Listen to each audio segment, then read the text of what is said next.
Hello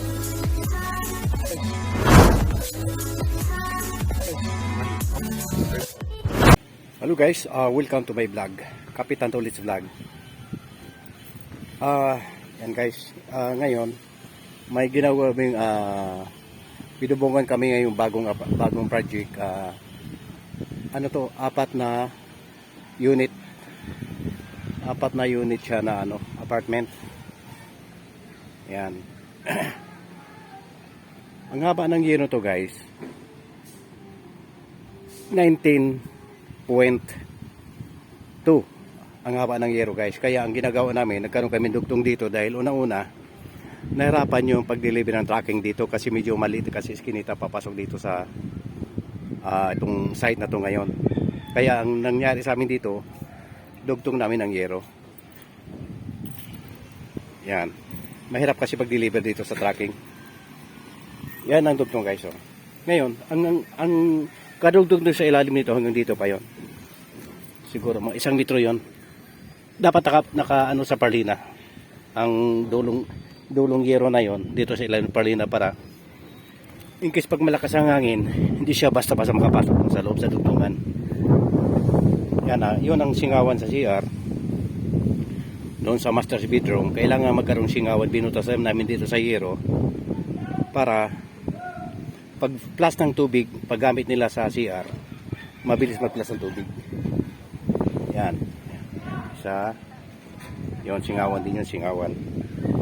Yon singawan. Dito naman tayo guys sa inside gutter. Pero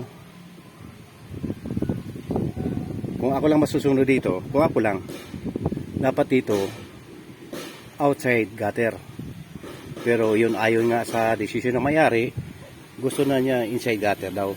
Kasi kung ako lang sana gusto ko inside gutter, pati ganing hassle dahil may puno kasi sa likod ng apartment. Yan. May malaking puno ng mangga yan. Kaya di tayo maiwasan paglipat ng dahon dyan papunta sa inside gutter. Kaya medyo inside gutter nito, pero tayo magawa, desisyon ng may-ari yun. Yan. Ngayon, inside gutter, hanggang dito na inside gutter namin dito, lagyan namin ng capping to sa siding. Yan. Ngayon, may butas tayo dito ng downspout. Dulo may butas ng downspout yun. Ngayon, ang ginawa namin dito para di magpuno ng tubig, yung sa gitna mismo ng dugtungan ng gutter, yan. May klibe yan na ang tubig. Running water dito, dapat ang tubig papunta dito sa downspout. Yun. Same side, ganun din. Yan yung sa gutter.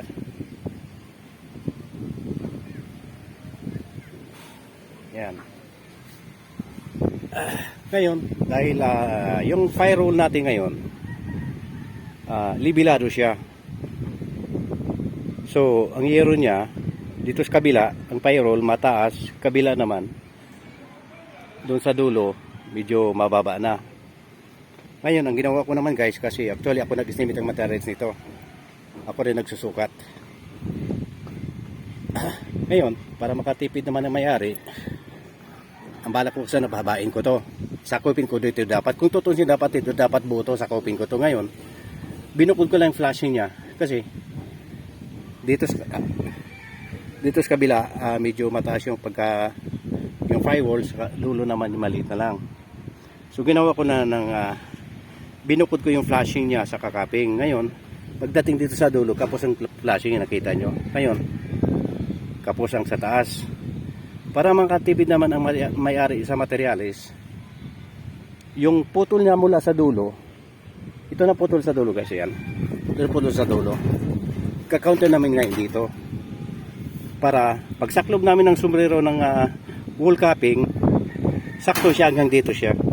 Dapat ang wall capping natin may overlapping. Para di siya basta-basta ng tubig. Sayang na kasi materialis eh. Pero kaya ito desisyon ko na itong putol mula doon sa dulo, ang cutting, dinala ko dito. Yan. Yan siya guys. Yan siya ngayon. Tapos sa dulo, pagdating mo na sa dulo,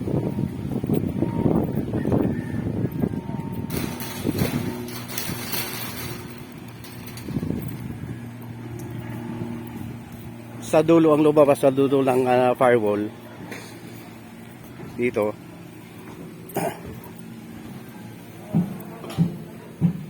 Uno, imedya na lang.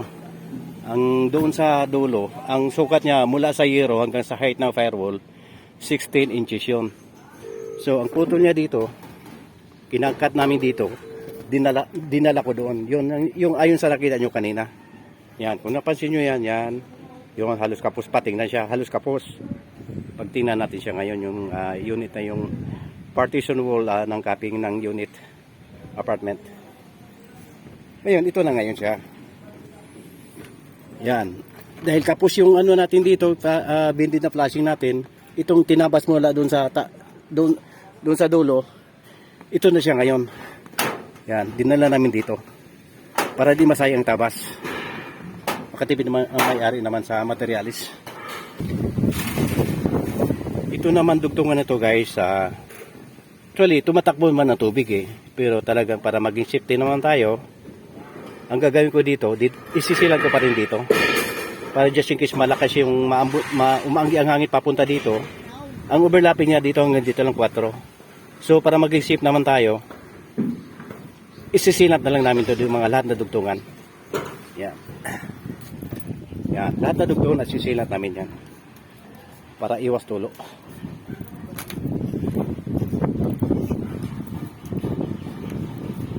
Yan siya ngayon guys. Batik man, batik naong. Yan, magwapong partner. Hello! Hi! Wow! Dito lang kami. Pin! Mag-hi ka, Pin! Hello! Medyo mainit ulo guys eh. Mainit kasi, mainit daw, mainit. Yan.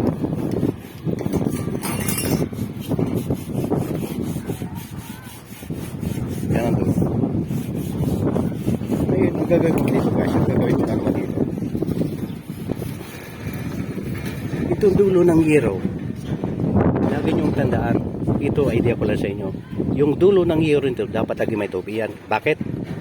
Para una na, kung may dumi papasok dito, hindi makadiretso sa kisame, loob ng bahay. Ngayon, pag mumanggi ang ulan, malakas ang hangin, hindi siya basta-basta mapasok dito dahil may bali tayo dito sa dulo. Lahat na dulo dapat ng hero, may bali yan. Baga, maging stopper siya. Yan, lahat ng hero namin yan eh. May tupi yan sa dulo. Yan. Para iwas hangin, anggi, kung mahangin man siya na ulan, malakas ang hangin at makalakas ang ulan, di siya basta makapasok sa loob dahil na stopper.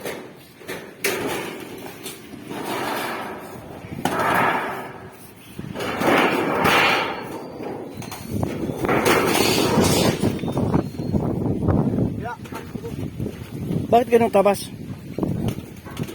Pag ganun, natabas? Sakto na, sakto. Para lapat ha.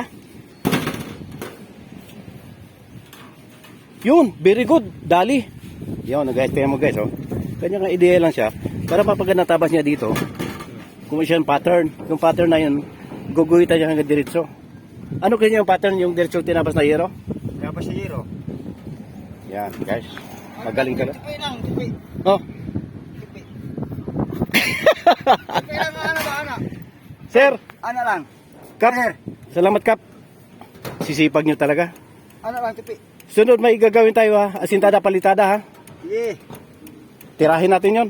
Tingnan ko ng bili na itong apartment ginawa guys. Sa likod niyan creek. Kung di ako magkali yung creek na yan, yung connection yan from Cavite to Laguna. Papunta dito sa creek. Ang alam mo pinakalabasan ng tubig nito papunta doon sa doon sa ano? Sa Puti. Papuntang dagat sa Saputi. Kabihasnan. Yan. Yan simbahan yan guys, simbahan. Ang dulo na yan. Nang ginawa namin apartment ngayon. Yan, itong isang gutter may copy na yun guys. Tapos ito namang nadikit ito. Ayun, sinabi ko itong gitna nito may klibe yan ng tubig. Papunta doon. Papunta sa kabilang tubig. Ito may capping na. Didikitin din namin ito para safety tayo. Iwas leak. Iwasan natin.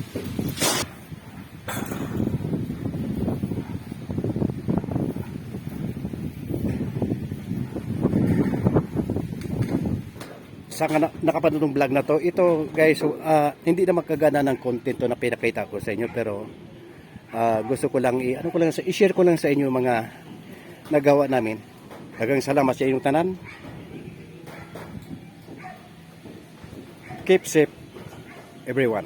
Thank you.